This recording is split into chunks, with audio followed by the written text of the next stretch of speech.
मैंने क्या अल्लाह देखा है? मैं भी मुसलमान हूँ। नाजिया ने अभी भी मुंह से 25% इस्लाम के बारे में बोला है। 75% जिस दिन बोलेगी ना, उस दिन नंगा कर देगी। दाढ़ी रखिए, टोपी रखिए, पजामा उटंगा पहनिए, सब कुछ करिए, दाढ़ी के अंदर आतंकी तो हम बर्दाश्त नहीं करेंगे।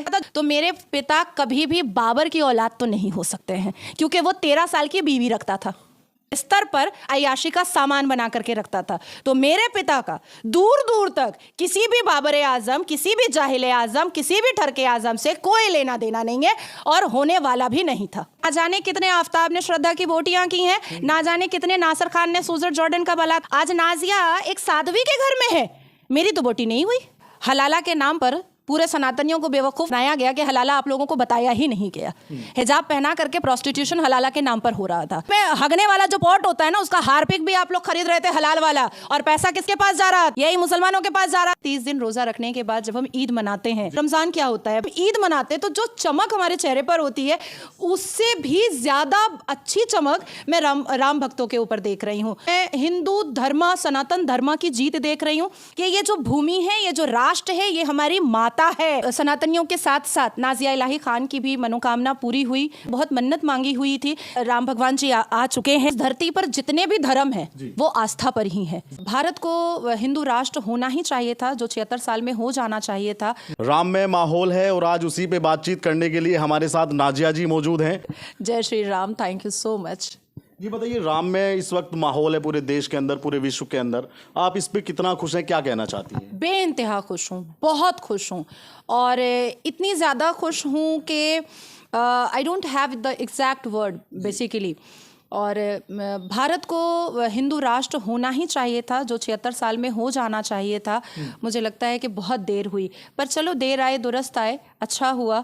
और जिस तरह से मैं राम भक्तों के अंदर जो श्रद्धा और आस्था देख रही हूँ, जो खुशियाँ देख रही हूँ, वो खुशी मैं एहसास कर सकती हूँ, क्योंकि 30 दिन रोज़ा रखने के बाद जब हम ईद मनाते हैं, इतने सारे मतलब सैक्रिफाइसेस के बाद, रमज़ान क्या होता है, बहुत सारे सैक्रिफाइसेस होते हैं, तो उस सैक्रिफाइस के बाद जब हम ईद मनाते हैं, तो जो चमक हमारे चेहरे पर होती है, उससे भी ज़्यादा अच्छी चमक मैं राम भक्तों के ऊपर देख रही हूँ।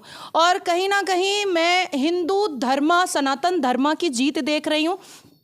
9 साल पहले तक मैं भारत के युवाओं को इतना ज़्यादा प्योर और प्रो सनातनी मैंने तो नहीं देखा था, और ना ही राष्ट्रभक्त देखा था, ना ही राम भक्त देखा था। वो तो धन हो मोदी जी का और योगी जी का, जो भारत के 120 करोड़ से ऊपर सनातनियों की नींद उन्होंने खोलवाई है, उन्होंने जगाया है उनको, उन्होंने एहसास दिलाया है कि ये जो भूमि है, ये जो राष्ट्र है, ये हमारी माता है। और मैं नाजिया इलाही खान ये कहना चाहती हूँ कि यहाँ का, जब हम इस राष्ट्र को माता मानते हैं, तो इस राष्ट्र का कोई पिता नहीं हो सकता है, इस राष्ट्र का पुत्र और पुत्री हो सकती है।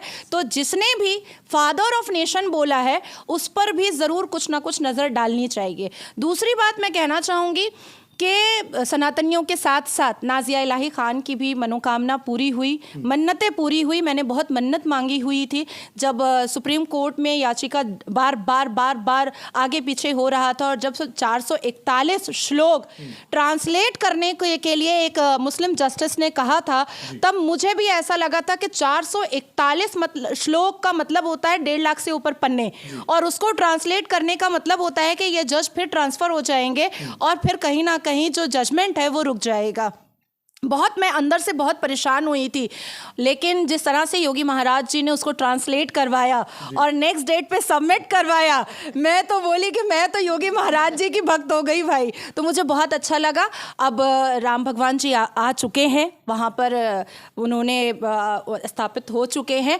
अब लाहौर में प्रभु लव का बसाया हुआ लाहौर है, हम सबको उस तरफ देखना चाहिए।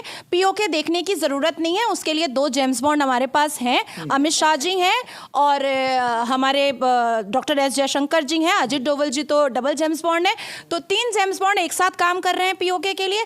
हमें पाकिस्तान के लाहौर की तरफ देखने की ज़रूरत है, क्योंकि वो प्रभु लव ने बसाया था। देखिए, पहले आपने आस्था की बात कही है, तो इस धरती पर जितने भी धर्म हैं वो आस्था पर ही है। मैंने क्या अल्लाह देखा है? नहीं। मैंने क्या प्रॉफिट मोहम्मद सल्लल्लाहु अलैहि वसल्लम को देखा है? मैंने क्या खलीफाओं को देखा है? मैंने क्या उनको सुना है? अपने कान से सुना है? उनके शब्दों को मैंने सुना है? नहीं। तो हमारा धर्म भी तो आस्था पर है, और उस आस्था के धर्म को लेकर के ना जाने कितने लाराए भाषमी ने गला रेता है, ना जाने कितने आफताब ने श्रद्धा की बोटियां की हैं, ना जाने कितने नासिर खान ने सूजर जॉर्डन का वार किया है। तो मैं तो बहुत धन्य हूं कि मेरे सनातनी भाई ये नहीं करते हैं। आज नाजिया एक साध्वी के घर में है, मेरी तो बोटी नहीं हुई, फ्रिज में तो नहीं गई, फूलों से मेरा स्वागत हुआ है, चंदन टीका से स्वागत हुआ है, फूल के माला से स्वागत हुई है, और गरम गरम आलू के पराठे खिलाए गए हैं भूखी नाजिया को। तो अब आप सोचे कि ये जो फर्क है ना, ये साफ तरीके से समझ में आ रहा है। अब मैं आपको लीगल बात बता देना चाहती हूँ। बोर्ड ने अरबों रुपए खर्च कर करके लड़ा, हम सब जानते हैं कि ये पैसे कहां से आ रहे हैं। हाँ, आप ही सनातनियों को बेवकूफ बना करके आ रहे हैं, आप ही सनातनियों को बेवकूफ बना करके आ रहे हैं। नाजिया को 8 महीने से लोग बहुत ज्यादा सुन रहे हैं। नाजिया ने अभी भी मुंह से 25% इस्लाम के बारे में बोला है। 75% जिस दिन बोलेगी ना, उस दिन नंगा कर देगी, उस दिन नंगा कर देगी। ये धर्म के ठेकेदारों को, मुसलमान धर्म के ठेकेदारों को एकदम मैं कपड़ा उतार दूंगी।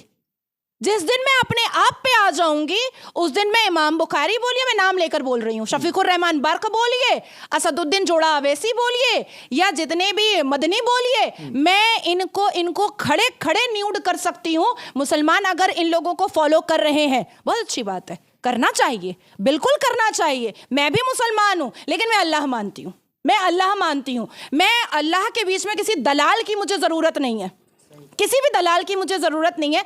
लेकिन जो फॉलो कर रहे हैं, मैं उनको ये समझाना चाहती हूँ कि इमाम बुखारी के पास जो रेंज रोवर है, तो ये ठरके आजम और जाहिले आजम के पास भी रेंज रोवर है क्या? नहीं। तो ठेला खींचते हैं तो काहे का फॉलो?